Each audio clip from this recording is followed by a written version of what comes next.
Raspa Beats. Gözlerim unut, bana bölge vedelerin oldu mu? Sen gözlerim unut,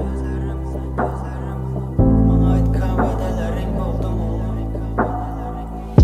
Sen gözlerim unut, beni sözlerim unut, bana bölge vedelerin oldu mu? Unut beni, sen gözlerim unut, beni asmanım kara bulut. Sen sözlerim unut, bana ait kahvedelerin oldu mu? Unut yine sen gözlerim unut. Sen gözlerim unut, beni sözlerim unut, bana bölge vedelerin oldu mu? Unut beni, sen gözlerim unut, beni asmanım kara bulut.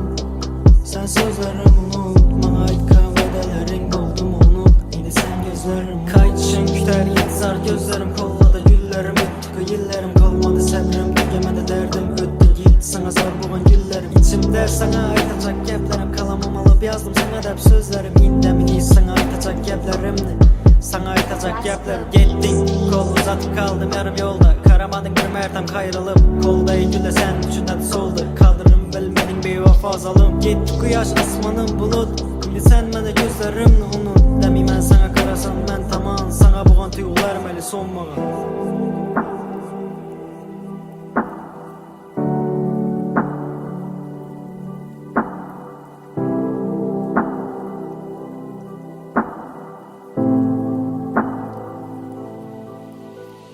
Kolda solda sana algan güllerim behuda, sana getirgen yıllarım sana yok, sana algan güllerim yürekte sana aytacak geplerim. Kolda solda sana algan güllerim behuda, sana getirgen yıllarım sana yok, sana algan güllerimni, sana algan güllerim. Kayıtışın küter intizar gözlerim, kollada güllerim öttü bu yıllarım kalmadı, sabrim tügemedi, derdim öttü gitti sana zar buğan güllerim. İçimde sana aytacak geplerim, kalamam alıp yazdım sana dep sözlerim. İndemin hiç sana aytacak geplerimni, sana aytacak geplerim. Gittin kol uzatıp kaldım yarım yolda, karamadın bir mertem kayrılıp, kolla ilgili sen düşünet soldu, kaldırım bilmedin bir vefa zalım. Gitti kuyaş asmanım bulut, şimdi sen bana gözlerimni unut. Demi ben sana karasam ben tamam, sana buğan tuygularım eli sonmağa.